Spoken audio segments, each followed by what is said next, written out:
Hello everyone.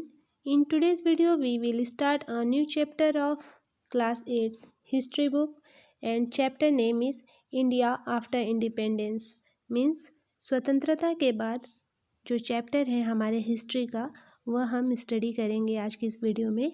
So let's start this video with topic about a new and divided nation means एक नया और खंडित। Divided का मतलब होता है खंडित या जो अलग हो चुका है वैसा नेशन के बारे में, खंडित राष्ट्र के बारे में।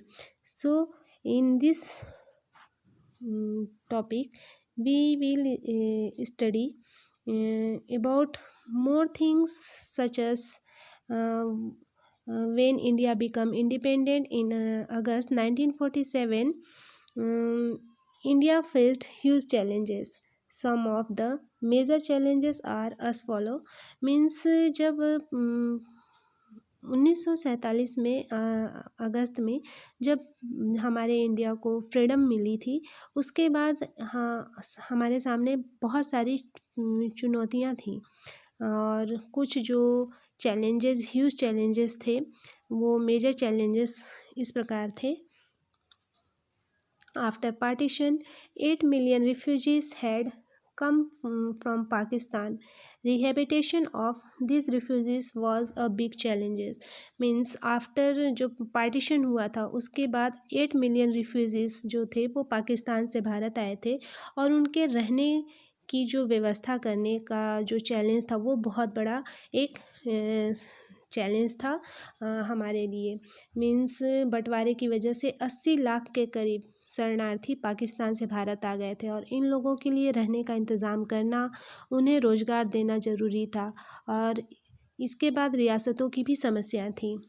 There were about 500 princely states which needed to assimilated into the country or the huge population of India was divided along caste and communal lines.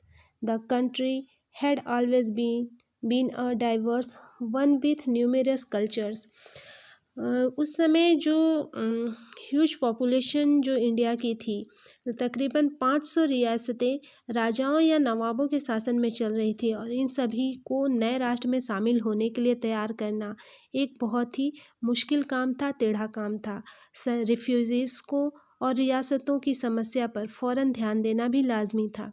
लंबे दौर में इस जो हमारा जो नया राष्ट्र जो आज़ाद हुआ था को ऐसी राजनीतिक व्यवस्था को भी विकसित करनी थी जहां लोगों की आशाओं और आकांक्षाओं को सबसे अच्छी तरह से व्यक्त किया जा सके। और 1947 में भारत की जो ह्यूज पॉपुलेशन ऑफ इंडिया जो थी तकरीबन ये 34.5 करोड़ के लगभग थी और यह आबादी भी आपस में बटी हुई थी। उसमें ऊंची जाति और नीची जाति, बहुल हिंदू समुदाय और अन्य धर्मों को मानने वाले जो थे भारतीय थे। इस विशाल देश के लोग तरह तरह की भाषाएं बोलते थे। उनके पहनावों में भी भारी फ़र्क था। उनके खान पान और काम धंधों में भी बहुत सारे डाइवर्सिटी और डिफरेंसेस पाई जाती थी और इतनी विविधता वाले लोगों को एक राष्ट्र राज्य के रूप में कैसे संगठित किया जा सकता था, यह एक बहुत बड़ा चैलेंज था। The economy was totally dependent on agriculture, which was dependent on the monsoon. A large number of factory workers were poor and were living in slum. The nation was in abject poverty. एकता की समस्या के साथ ही विकास की भी एक बड़ी समस्या थी। फ्रीडम के समय भारत की एक विशाल संख्या गांवों में रहती थी और आजीविका के लिए जो पीसेंट्स थे, काश्तकार ये बारिश पर निर्भर करते थे। जो रेन वाटर होता था उसी से एग्रीकल्चर का काम हुआ करता था और यही स्थिति इकोनॉमिकल और गैर कृषि क्षेत्रों की भी थी।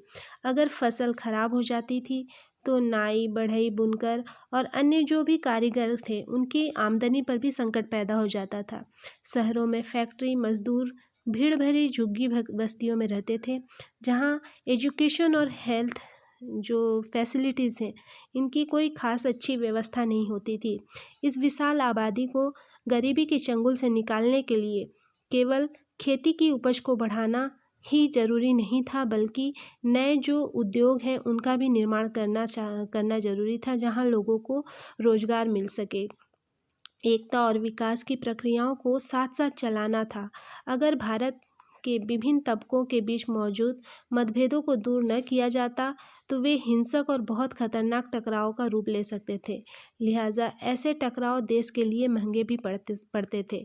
कहीं ऊंची जाति और नीची जाति के बीच, कहीं हिंदुओं और मुसलमानों के बीच, तो कहीं किसी और वजह से तनाव या जो झगड़े होते हैं इसकी आशंका बनी हुई थी।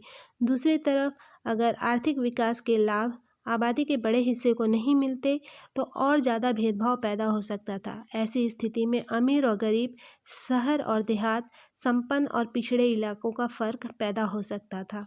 सो ये जो हमारा आज का जो चैप्टर था इंडिया आफ्टर इंडिपेंडेंस, इसके अंतर्गत हमने न्यू एंड डिवाइडेड नेशन के में जो बिग चैलेंजेस थे इंडिया के सामने, वो हमने स्टडी किया। I hope you all understood very well. Next topic of this chapter we will study in our next video. Thank you for watching.